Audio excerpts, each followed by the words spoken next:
Okey, pergi kepada 2.3.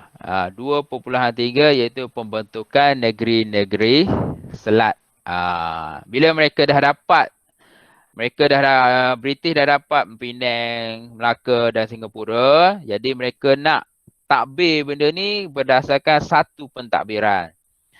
Jadi mereka buatlah nama iaitu negeri-negeri selat. Negeri-negeri selat. Negeri selat ni merangkumi Penang, Melaka dan juga Singapura. Penang, Melaka dan juga Singapura. Ingat yang tu Penang, Melaka, Penang dan juga Singapura. Rasanya tak sempat habis dekat ni. Saya lupa negeri selat ada dekat sini.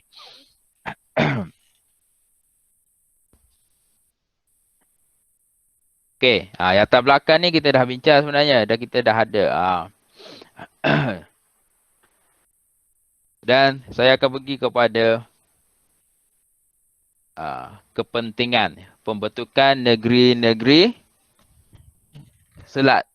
Kepentingan negeri-negeri selat kepada British. Okey. Yang ni awak kena take note jugalah. Mungkin soalan akan tanya. Sebab soalan kepentingan ni biasa soalan akan tanya. Soalan exam biasa akan tanya. Okey. Tengok kepentingan pembentukan negeri selat kepada pihak British. Bukan kepada penduduk tanah Melayu. Kepada pihak British. Yang ni kita panggil apa ni? Yang saya bulatkan ni. Kita panggil apa? Nama apa dia? Siapa tahu?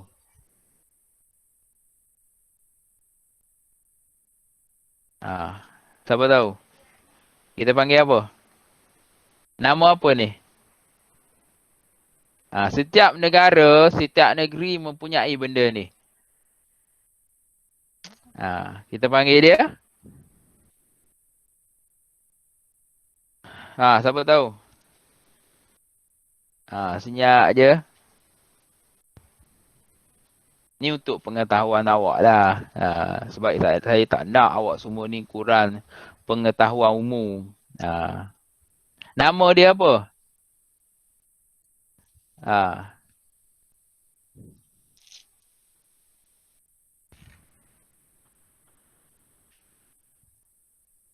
Siapa tahu?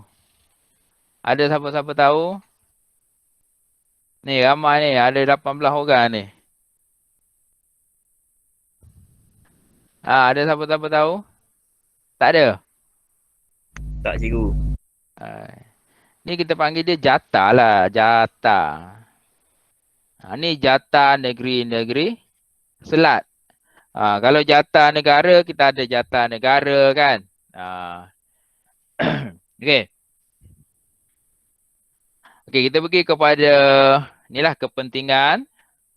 Yang pertama, kepentingan dia adalah taraf pelabuhan bebas.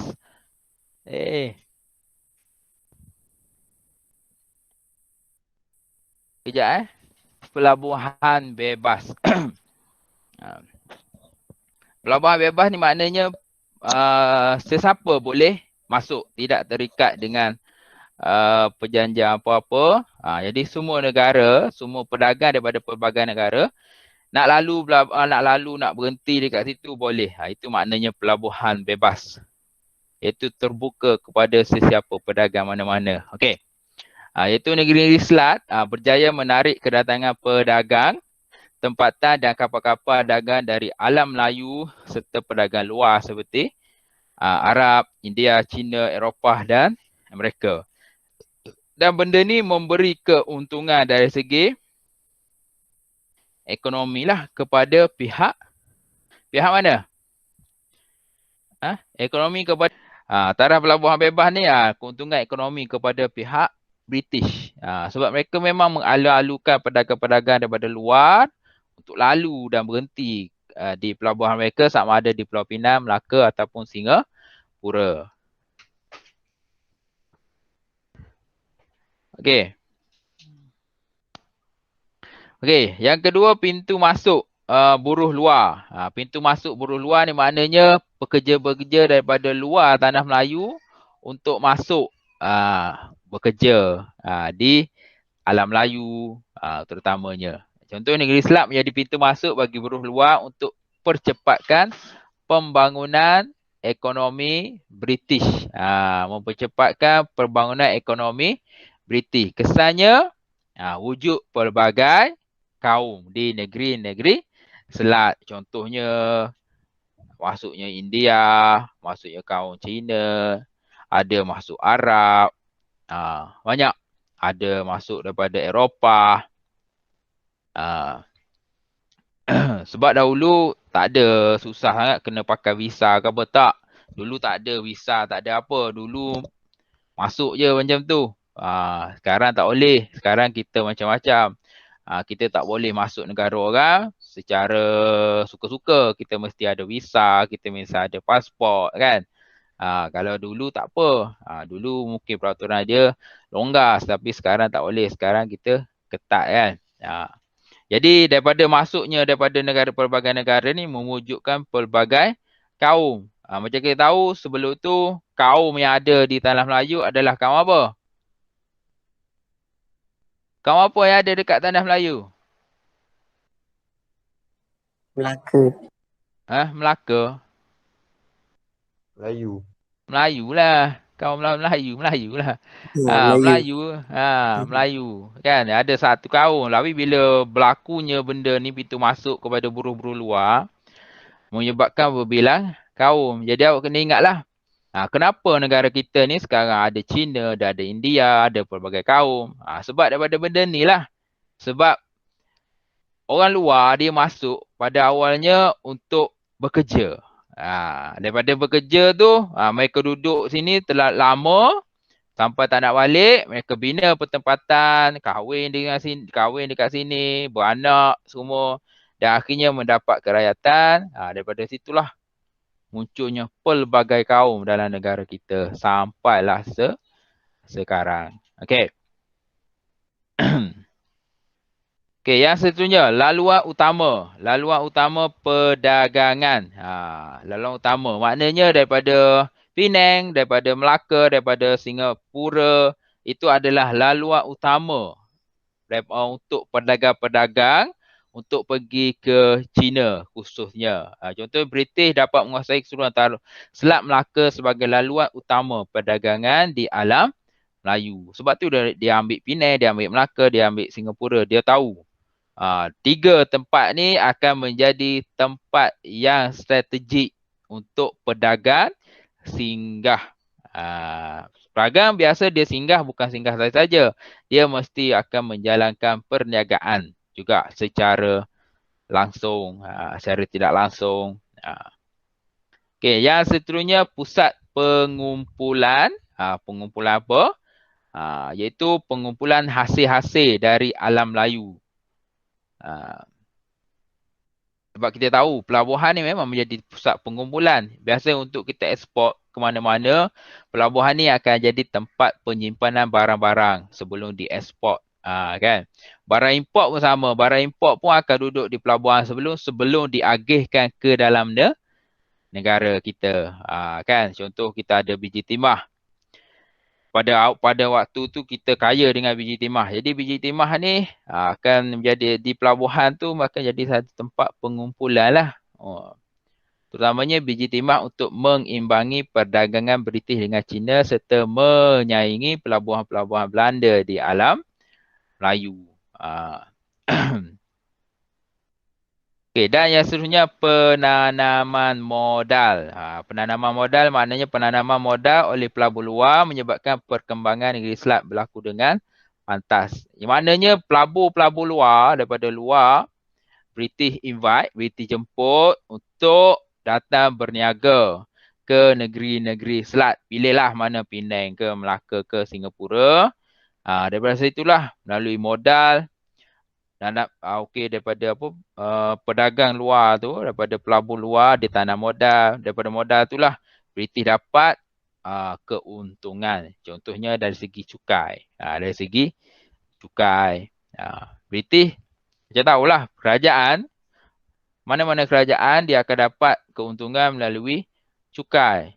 Dia tarik pelabur, pelabur akan bayar cukai kepada kerajaan. Dia benarkan contohnya apa-apa, contohnya sekarang banyak syarikat luar negara masuk ke negara kita untuk berniaga.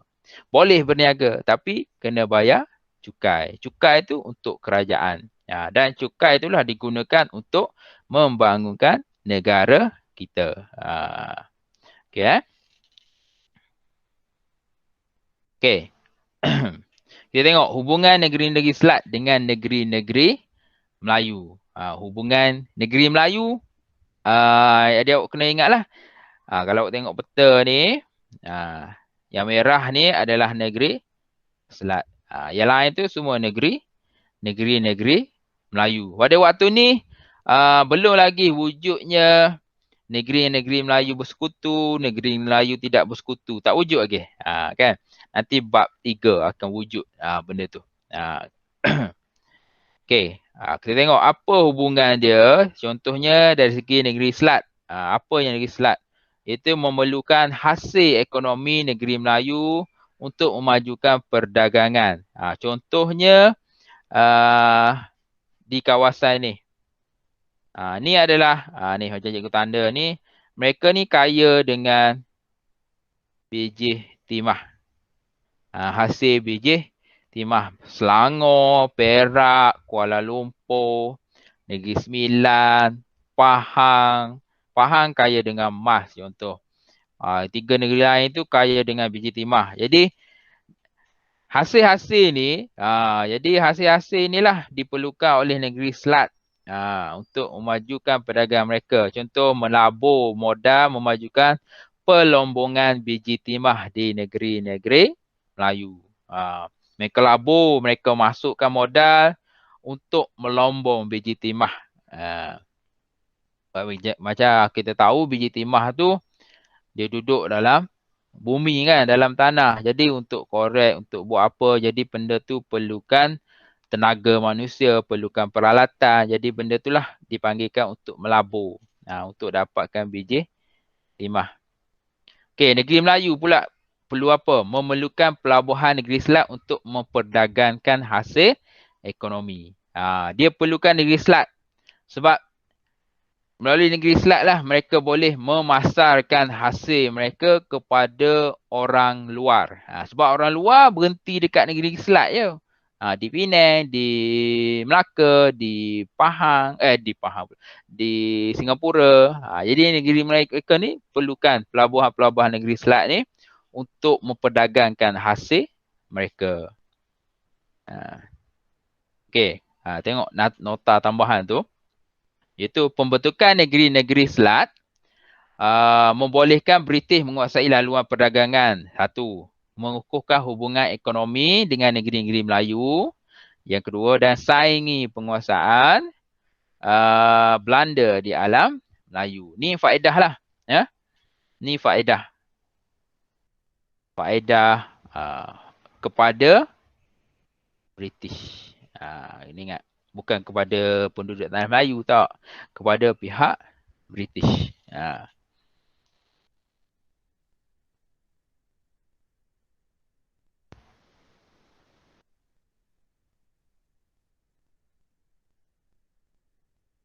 Okey, kita tengok dulu yang 2.4 iaitu pentadbiran negeri-negeri Selat.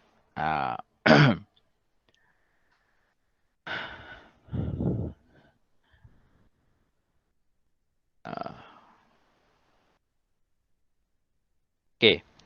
Kita tengok yang pertama pentadbiran negeri Selat di bawah Syarikat Hindia Timur. Hindia Timur Inggeris. Jadi awak kena ingat kita ada 2. Satu lagi negeri Selat di bawah pejabat India. Tengok yang pertama ni. Awak tengok ni je. Kalau nota tau tu awak buat dalam bentuk ni je. Ni tak payahlah.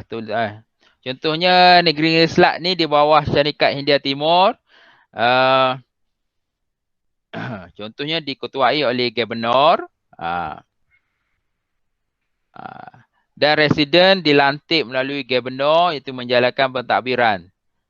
Dan Pulau Pinang menjadi pusat pentadbiran pertama.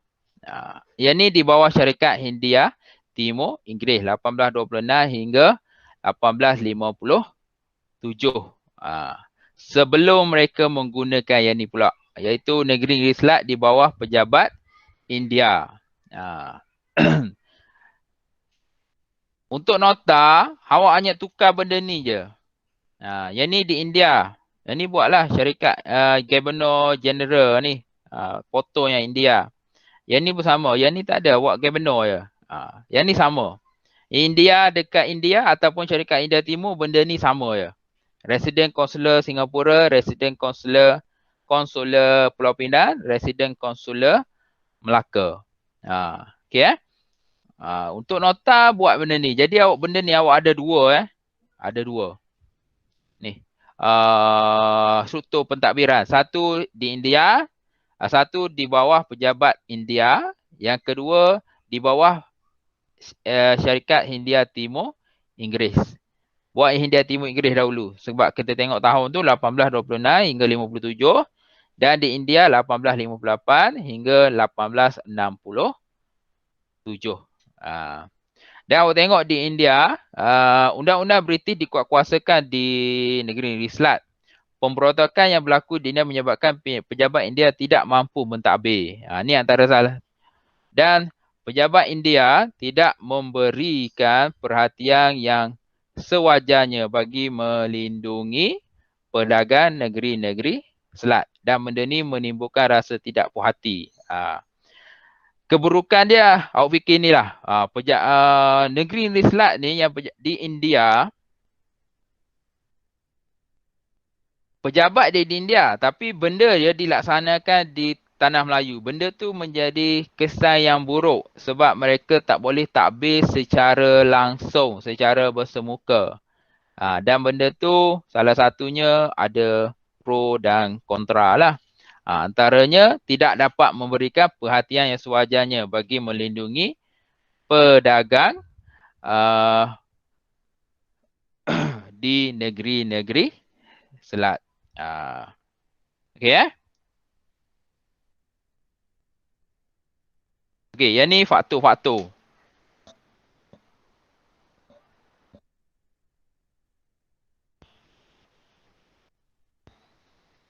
Okey, kita tengok dulu faktor-faktor. Faktor-faktor pemindahan pentadbiran negeri Selat di pejabat tanah jajahan London.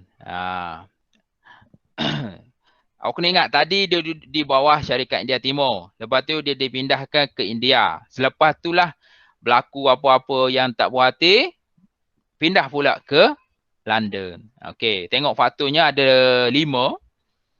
Okey, yang pertama, tiada wakil negeri Selat di Majlis Penerangan India yang meluluskan undang-undang bagi negeri Selat. Okey, yang pertama, tak ada wakil. Yang ni tiada wakil. Ingat yang ni. Okey, yang kedua, pejabat India gagal mengawal masalah rompakan. Rompakan terhadap kapal dagang. Okey, yang ketiga, pejabat India mahu menjadikan mata wang rupi India sebagai mata wang negeri Selat menggantikan mata wang dolar Sepanyol yang telah digunakan. Dia nak gantikan mata wang rupi. Mata wang rupi ni mata wang India nak digunakan di negeri Selat. Benda tu tak dipersetujui oleh pihak British. Dan yang keempat, cadangan pejabat India mengenakan cukai pelabuhan di negeri Selat boleh menjejaskan kemakmuran taraf pelabuhan bebas.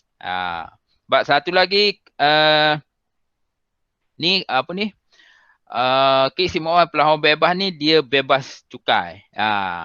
Dia boleh berlabuh tu, dia macam tak payah bayar apa. Tapi bila dia berniaga, dia adalah cukai-cukai yang kena. Dia ada. Dia macam awak bebas untuk masuk tanpa membayar cukai. Tapi untuk berniaga ada cukai pula lain lah. Tu antaranya. Okey, dan yang kelima, pejabat India menjadikan negeri Selat tempat buangan banduan. Menjejaskan imej negeri Selat sebagai pusat perdagangan. Okey, ni faktor. 5 faktor kenapa pejabat negeri Selat dipindahkan daripada di bawah syarikat India Timur, lepas tu pindah di India, lepas tu pindah ke London. Ni faktor dia. Jadi benda ni sila salin dalam buku nota awak semua.